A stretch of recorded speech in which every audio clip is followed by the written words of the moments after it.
This reporting period has witnessed two historic events: Brexit and a newly elected US president. Such events would normally dominate market sentiment, but both have been overshadowed by the continued uncertainty due to the COVID-19 pandemic. Global stock markets continued to recover from COVID-19 lows that occurred around the middle of March 2020.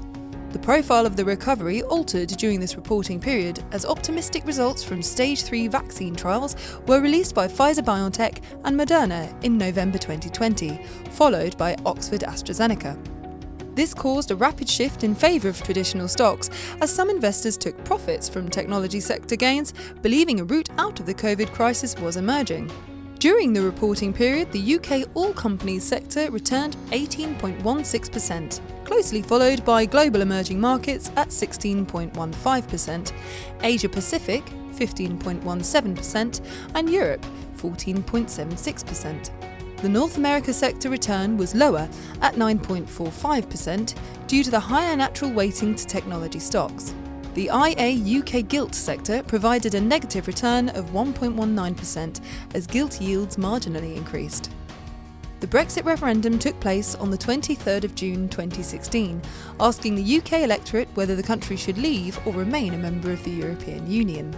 In the days, weeks and months following the Brexit vote, it became clear that little planning or preparation had been undertaken to effect the UK withdrawal from the EU in practice. A tumultuous political period followed, with 3 prime ministers in office and 2 elections taking place between the referendum and this reporting period. During this lengthy period of uncertainty, we maintained the expectation that the UK exit from the EU would pinnacle with a trade deal, and this outcome was ultimately achieved on the 31st of December 2020. The agreed deal essentially provides free trade of physical goods and close alignment in areas such as environmental, social, labour and tax transparency standards. The area of financial services is not covered, which is important as the UK benefits from trade in this area, whereas the EU sells more physical goods into the UK than are exported. Sterling strengthened slightly on the announcement, and this lacklustre response demonstrates the lack of clarity regarding which side, if any, has come out on top. The UK will benefit from improved future certainty, but the benefits of being unshackled from EU membership will depend on the speed and quality of future trade deals, together with how the EU relationship now develops.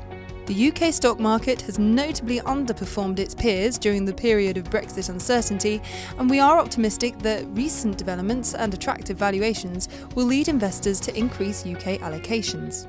The 2020 United States presidential election took place on the 3rd of November 2020. Joe Biden was inaugurated on the 20th of January 2021, with the Democrats now controlling both houses of Congress due to the Democrat wins in the Georgia elections which followed the presidential election. A more traditional style of politics is now expected to be reassuring for global markets, and therefore an overall positive development, although anticipated tax and regulation policies could reduce demand for some US equities. The global economy can be likened metaphorically to the man with his head in the oven while his feet are in the freezer, thereby being, on average, room temperature. The ongoing economic restrictions have created a deep freeze for sectors such as airlines and hospitality, whilst extraordinary stimulus has created hotspots for online consumption. China, where COVID-19 is believed to have originated, has achieved a full V-shaped recovery by suppressing the virus successfully, whilst the UK, Europe and the US have endured a second or third wave of economic lockdowns. Economies which have suppressed COVID-19 have enjoyed a rapid economy recovery, suggesting that demand can return quickly in economies currently struggling with high infection rates once the situation is under control. Since the risk of COVID-19 was first identified, the global response has been impressive, particularly in relation to testing and developing vaccines. To date, 10 vaccines have been approved, some with limited use, following Stage 3 trials, and a further 13 vaccines in late-stage trials or pending regulatory approval. Vaccines currently face production challenges, although we expect this will be addressed shortly, and the summer will provide a vaccine window due to the seasonally low transmission rates. The UK has demonstrated a strong relative advantage, as the Oxford-AstraZeneca vaccine has been developed in the UK. Production of several vaccines is taking place within the UK, and the UK deployed an early aggressive vaccine procurement programme. The UK is currently leading Europe and the US in terms of vaccinations, and this could provide a material economic advantage if restrictions can be lifted ahead of other Western economies. Recent surges in Bitcoin, silver, and GameStop suggest areas of potential market froth and downside risk. The tug-of-war between hedge funds and online investor groups creates a good story, but will have little impact on the outcome for long-term investors. Stock markets have demonstrated the ability to eventually determine the fair price for stocks, even if short-term movements become more volatile. If COVID-19 is suppressed as expected, the effects on asset prices globally will not necessarily provide a universal lifting tide.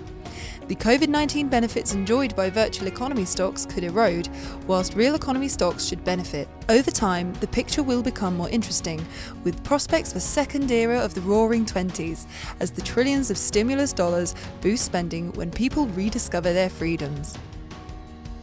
With significant progress on COVID-19 vaccinations, the amicable resolution of Brexit, and a market-friendly outcome from the US elections, equities have performed well over the quarter, leading to large gains for each of the future money portfolios. Yet, despite the positive trend of the last 3 months, the 12-month picture is still muted, thanks to the market falls of February and March 2020. Over the past year, future money real value grew by 0.76%. Real growth by 0.72%, dynamic growth by 4.92%, while future money income fell by 0.37%. Since inception in December 2008, real value has achieved an average annual return of 4.71%, real growth 5.96%, dynamic growth 7.43%, and income 6.23%.